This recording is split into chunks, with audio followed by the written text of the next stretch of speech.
नमस्कार। इस कथा पटल पर आप सभी का हार्दिक स्वागत है। अनुदित कहानियों की श्रृंखला में इस बार लेकर हाजिर हूँ उर्दू कहानी जिसका शीर्षक है नन्ही की नानी और लेखिका है इस्मत चुगताई।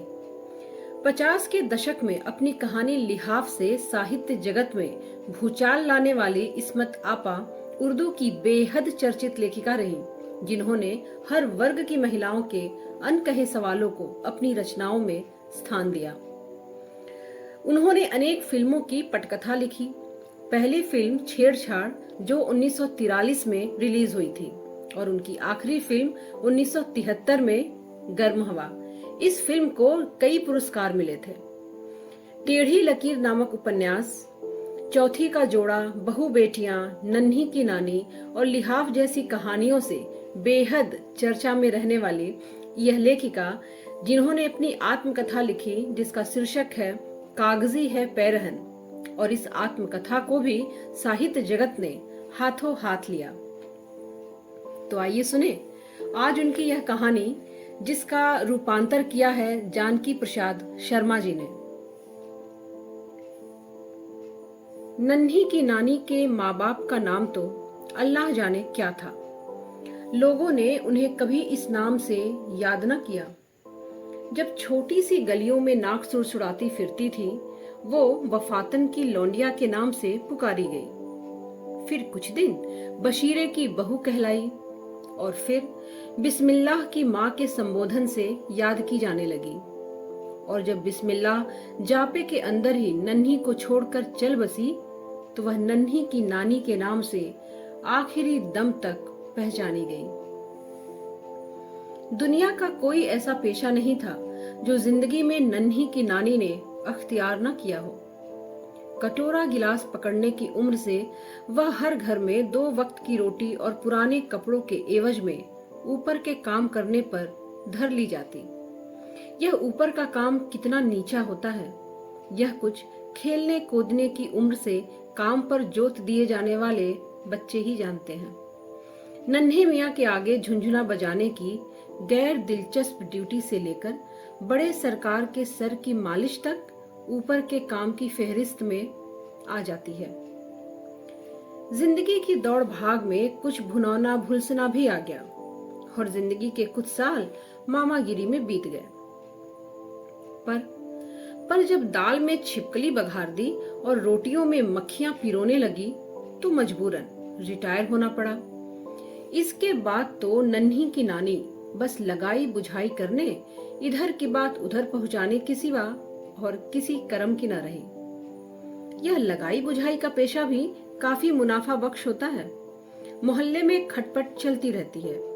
मुखालिफ कैंप में जाकर अगर होशियारी से मुखबरी की जाए तो खूब खूब खातिर मुदारात होती है।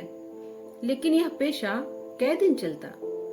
नानी लत्तरी कहलाने लगी और दाल डालते न देखकर नानी ने आखिरी मुफीद तरीन पेशा यानी मुहज्जब तरीके पर भीख मांगना शुरू कर दिया। खाने के वक्त नानी नाक फुलाकर सूंघती कि किस घर में क्या पक रहा है। बेहतरीन खुशबू की डोर पकड़कर वह घर में आन बैठती और पूछती, ए बीबी, घुइयां डाली है ना गोश में? नहीं बुआ, घुइये निगोड़ी आजकल मिलती कहाँ है और गलती भी नहीं, आज आलू डाले हैं। ए सुभान अल्लाह, क्या खुशबू है, अल्लाह रखे। बिस्मिल्लाह के बाबा को आलूओं से इश्क था। नानी अपनी हाथ की सफाई के लिए सारे मोहल्ले में मशहूर थी। खाने पीने की चीज देखी और लुकमा मार गई।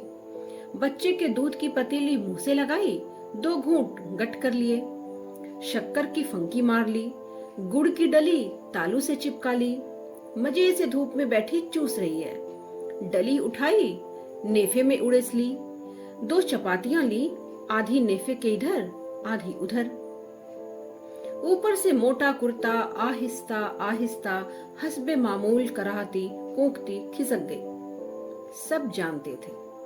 सब जानते थे पर किसी की मुंह खोलने की हिम्मत न थी, क्योंकि नानी के बूढ़े हाथों में बिजली की सी तेजी थी और बेचबाए निगल जाने में वह कोई ऐब न समझती थी।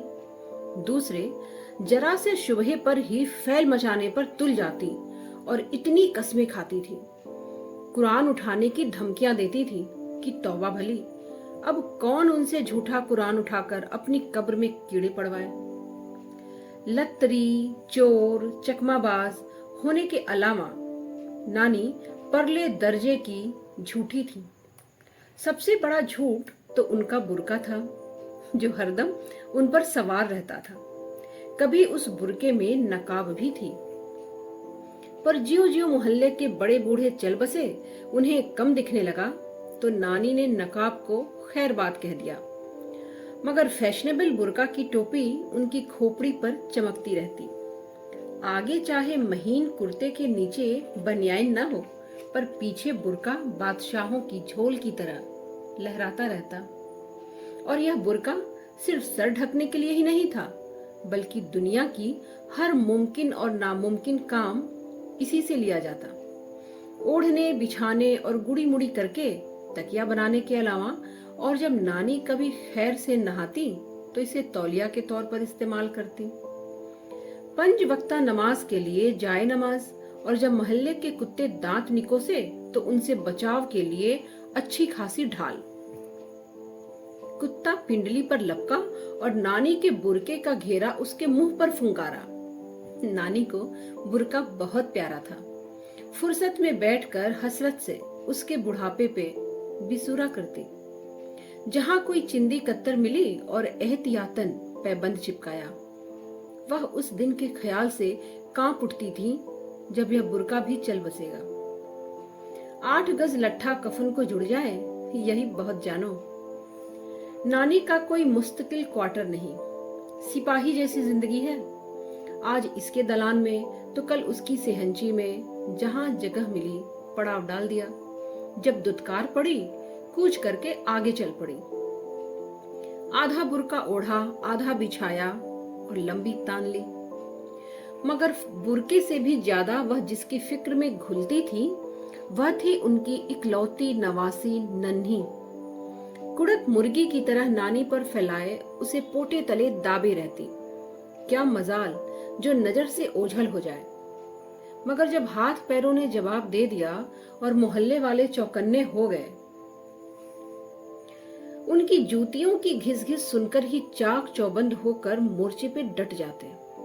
ढिठाई से नानी के इशारे किनारे से मांगने को सुना अनसुना कर जाते, तो नानी को इसके सिवा कोई चारा न रहा कि नन्ही को उसके खानदानी पेशे यानी ऊपर के काम पर लगा दिया जाए। बड़े सोच विचार के बाद उन्होंने उसे डिप्टी साहब के यहाँ रोटी, कपड़ा और 1.5 रुपए महीने पर छोड़ दिया। पर वह हर दम साई की तरह लगी रहती। नन्ही नजर से ओझल हुई और वह बलबलाई, पर नसीब का लिखा कहीं बूढ़े हाथों से मिटा है। दोपहर का वक्त था। डिप्टाइन अपने भाई के घर बेटे का पैगाम लेकर गई हुई थी। सरकार आराम फरमा रहे थे। नन्ही पंखे की डोरी थामे ऊँघ रही थी। पंखा रुक गया। सरकार की नींद टूट गई। शैतान जाग उठा और नन्ही की किस्मत सो गई। कहते हैं बुढ़ापे के आसेब से बचने के लिए तरह तरह के रोगनों और अर्कों के साथ हकीम वैद्य चूजों का शोरबा भी तजवीज फरमाते हैं। 9 बरस की नन्ही चूजा ही तो थी। मगर जब नन्ही की नानी की आंख खुली तो नन्ही गायब। मोहल्ला छान मारा, कोई सुराग न मिला। मगर रात को जब नानी थकी मांदी कोठरी को लौटी तो कोने में दीवार से टिकी हुई नन्ही जख्मी चिड़िया की तरह अपनी फीकी फीकी आंखों से घूर रही थी। नानी की घिघी बंध गई और अपनी कमजोरी को छुपाने के लिए वह उसे गालियां देने लगी। मालजादी हिया आनकर मरी है, ढूंढते ढूंढते पिंडलियां सूझ गई, ठहर तो जा, सरकार से कैसी 4 चोट की मार लगवाती हूँ। मगर नन्ही की चोट ज्यादा देर तक छुप न सकी। नानी सर पर 2 हत्थड़ मार मार कर चिंघाड़ने लगी। पड़ोसन ने सुना तो सर पकड़ कर रह गई। अगर साहबजादे की फिसलन होती तो शायद कुछ डांट डपट हो जाती, मगर साहब, मोहल्ले के मुखिया, 3 नवासों के नाना, 5 वक्ता नमाजी अभी पिछले दिनों मस्जिद में चढ़ाइयां और लोटे रखवाए हैं। मुंह से फूटने वाली बात नहीं। लोगों के रहमो करम की आदि नानी ने आंसू पीकर नन्ही की कमर से की, आटे गुड़ का हलवा खिलाया और जान को सब्र करके बैठी रही। 2-4 लोट पीट कर नन्ही उठ खड़ी हुई और चंद दिनों में ही सब कुछ भूल भाल गई। मगर मोहल्ले की शरीफजादियां ना भूली, छुप छुप कर नन्ही को बुलाती। नन्ही टालती, नहीं, नन्ही मारेगी। ले, ये चूड़ियां पहन लीजो, नानी को क्या खबर होगी। बीवियां बेकरार होकर उसे फुसलाती। क्या हुआ, कैसे हुआ कि तफसील पूछी जाती। नन्ही कच्ची कच्ची मासूम तफसीलें देती। बीवियां नाकों पर दुपट्टे रख के खिलखिलाती। नन्ही भूल गई, मगर कुदरत ना भूल सकी। कच्ची कली वक्त से पहले खिलाने की वजह से पंखुड़ियां झड़ जाती हैं, ठूंठ रह जाता है।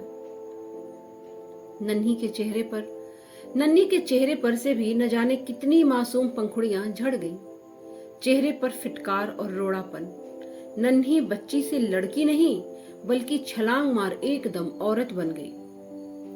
वह कुदरत के मशाक हाथों की सवारी भरपूर औरत नहीं, बल्कि टेढ़ी मेढ़ी मूरत, जिस पर किसी प्रेत ने 2 गज लंबा पांव रख दिया हो। ठिगनी मोटी कचूरा सी, जैसे कच्ची मिट्टी का खिलौना खुद कुम्हार के घुटनों तले दब गया हो। मैली साफी से कोई नाक पोछे चाहे कूल्हे, कौन पूछता है। राह चलते इसके चुटकियां भरते, मिठाई के दोने पकड़ाते। नन्ही की आंखों में शैतान थिड़क उठता। मगर अब नानी बजाय उसे हलवे माड़े ठुसाने से उसका धोबी घाट करती। मगर मैली साफी की धूल भी न झड़ती। जानो रबड़ की गेंद, टप्पा खाया और उछल गई। चंद साल में ही नन्ही की चौमुखी से मोहल्ला कांप उठा। सुना कि साहब और साहबजादे में कुछ तन गई। फिर सुना मस्जिद के मुल्ला जी को रजुआ कुम्हार ने मारते मारते छोड़ा। फिर सुना सिद्दीक पहलवान का भांजा मुस्तकिल हो गया। आए दिन नन्ही की नाक कटते कटते बचती और गलियों में लठ पोंगा होता। और फिर नन्ही के तलवे जलने लगे। पैर धोने तक रत्ती भर जगह न रही। सिद्दीक पहलवान के भांजे की पहलवानी और नन्ही की जवानी ने मोहल्ले वालों का बोलना बंद कर दिया। सुनते हैं दिल्ली बंबई में इस माल की थोक में खपत होती है। शायद दोनों वहीं चले गए। जिस दिन नन्ही भागी, उस दिन नानी के फरिश्तों को भी सुबहाना हुआ। वह 3 दिन से निगोड़ी चुप चुप सी थी। नानी से बात भी न की, चुपचाप आप ही आप बैठी हवा में घूरा करती। नानी कहती, ए नन्ही, रोटी खा ले। ना, भूख नहीं। ए नन्ही, अब देर हो गई, सो जा। ना, नींद नहीं आती। रात को नानी के पैर दबाने लगी थी। नानी, ए नानी, सुन तो, याद है कि नहीं। नानी ने सुना, चल कर फरियाद। जा बेटी, अब सो जा। नानी ने करवट ली। अरे मरती क्यों नहीं। थोड़ी ही देर में सेहन में कुछ खटपट करते नानी ने सुनकर कहा, समझी, खानगी ने अब आंगन भी पलीत करना शुरू कर दिया। कौन हरामी है जिसे आज घर में ही बुला लाई है। फिर सेहन में घूर घूर कर देखने पर नानी सहम कर रह गई। नन्ही ईशा की नमाज पढ़ रही थी और फिर नन्ही गायब हो गई। कभी कोई दूर देश से आता है तो खबर आ जाती है। कोई कहता है नन्ही को एक बड़े नवाब ने डाल लिया है। टमटम है, मनो सोना है, बेगमों की तरह रहती है। कोई कहता है हीरा मंडी में देखा था। कोई कहता है फारस रोड पर किसी ने उसे सोना गाछी में देखा। मगर नानी कहती है नन्ही को हैजा हुआ था, 4 घड़ी लोट लोट कर मर गई। नन्ही का सोग मनाने के बाद नानी कुछ खपतम भी हो गई। लोग राह चलते छेड़खानी करते। भाभी जान छेड़ती, ए नानी, निकाह कर लो। नानी बिगड़ती, किससे कर लूं? ला, अपने खसम से करा दे। ए नानी, मुल्ला जी से कर लो, अल्लाह कसम जान देते हैं तुम पर। और नानी की गालियां शुरू हो जाती। वो पैतरे गालियों में निकालती कि लोग भौचक्के रह जाते। मिल तो जाए, दाढ़ी न उखाड़ लूं तो कहना। मगर जब मुल्ला जी कभी गली के नुक्कड़ पर मिल जाते तो नानी सचमुच शर्मा सी जाती। अलावा मोहल्ले के लड़के बालों के नानी के असली दुश्मन तो मुए निगोड़े बंदर थे, जो पीढ़ियों से इसी मोहल्ले में पलते बढ़ते आए थे, जो हर आदमी का कच्चा चिट्ठा जानते थे। मर्द खतरनाक होते हैं और बच्चे बदजात, औरतें सिर्फ डरपोक होती हैं। पर नानी भी इन्हीं बंदरों में पल कर बुढ़ाई थी। उन्होंने बंदरों को डराने के लिए किसी बच्चे की गुलेल हथिया ली थी और सर पर बुरके का पगड़ बांधकर वह गुलेल तान कर जब उचकती तो बंदर थोड़ी देर को ठिठक कर जरूर रह जाते थे। और बंदरों से आए दिन उनकी बासी टुकड़ों पर चकचक चलती।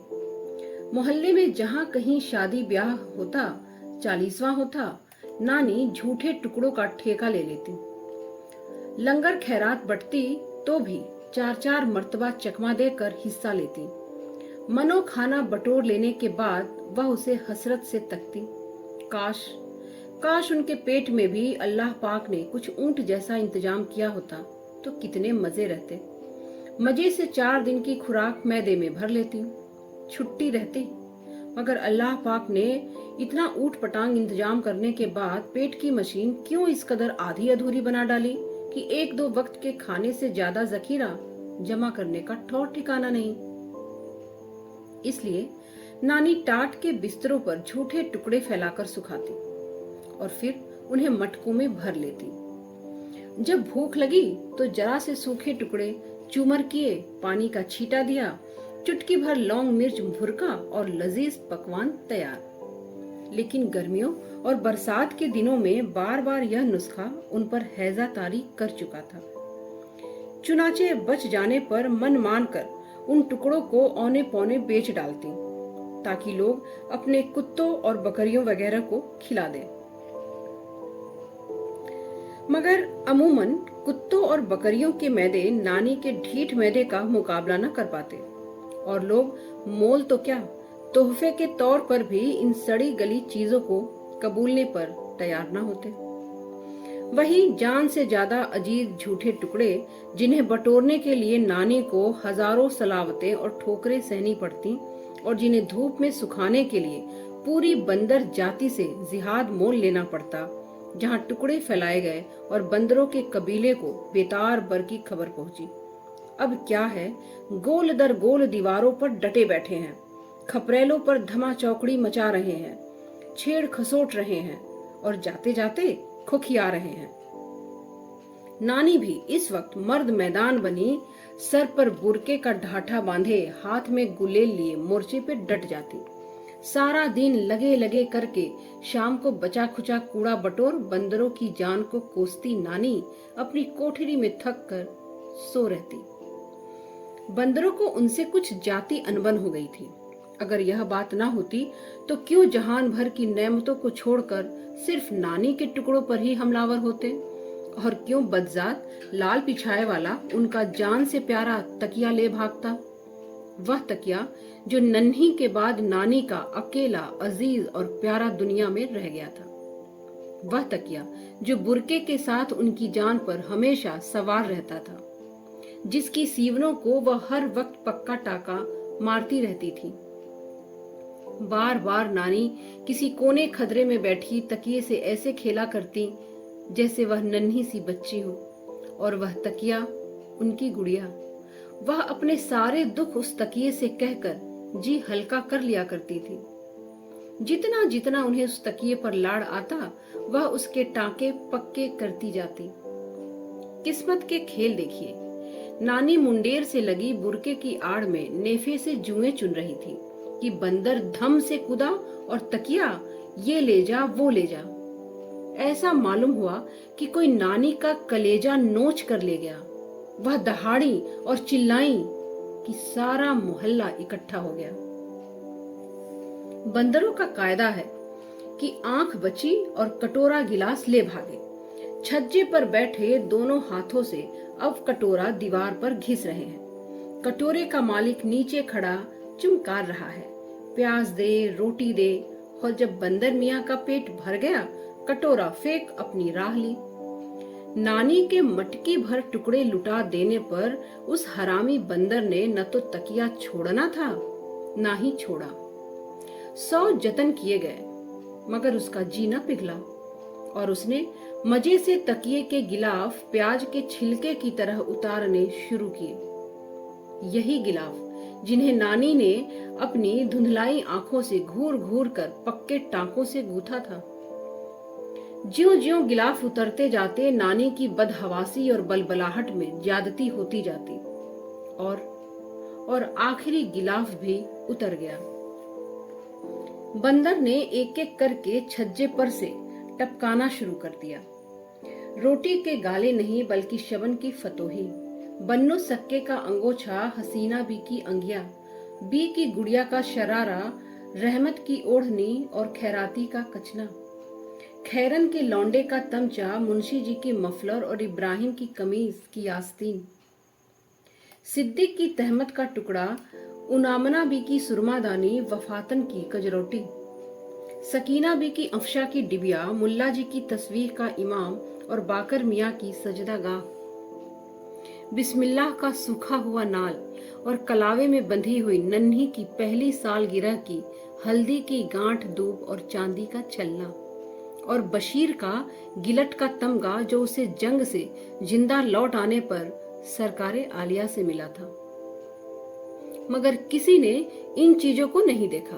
बस देखा तो उस चोरी के माल को जिसे सालहा साल की छापामारी के बाद नानी ने लखलौट जोड़ा था। चोर, बेईमान, कमीनी, निकालो इस बुढ़िया को मोहल्ले से। अरे पुलिस में दे दो। अरे इसकी तोशक भी खोलो, न जाने क्या क्या होगा। गरज जो जिसके मुंह में आया कह दिया। नानी की चीखें एकदम रुक गईं। आंसू खुश्क, सिर नीचा और जबान गूंगी। काटो तो खून नहीं। रात भी ज्यों की त्यों, दोनों घुटने मुट्ठियों में दाबे हिल हिल कर सूखी हिचकियां लेती रही। कभी अपने माँ बाप का नाम लेकर, कभी अपने मियाँ को याद करके, कभी बिस्मिल्लाह और नन्ही को पुकार के बैन करती, दम भर को ऊँघ जाती। फिर जैसे पुराने नासुरों में चींटे चटकने लगते और वह बलबला कर चौंक उठती। कभी चहकी पहकी रोती, कभी खुद से बातें करने लगती, फिर आप ही आप मुस्कुरा उठती, और फिर तारीकी में से कोई पुरानी याद का भाला खींच मारता और वह बीमार कुत्ते की तरह नीम इंसानी आवाज से सारे मोहल्ले को चौंका देती। 2 दिन इसी हालत में बीत गए। मोहल्ले वालों को आहिस्ता आहिस्ता एहसास नदामत हुआ। किसी को भी तो इन चीजों की तनिक भी जरूरत न थी। बरसों की खोई चीज को कभी का रो पीट कर भूल चुके थे। वे बेचारे खुद कौन से लखपति थे। तिनके जितना बोझ भी ऐसे मौके पर इंसान को शहतीर की तरह लगता है। लोग इन चीजों के बगैर जिंदा थे।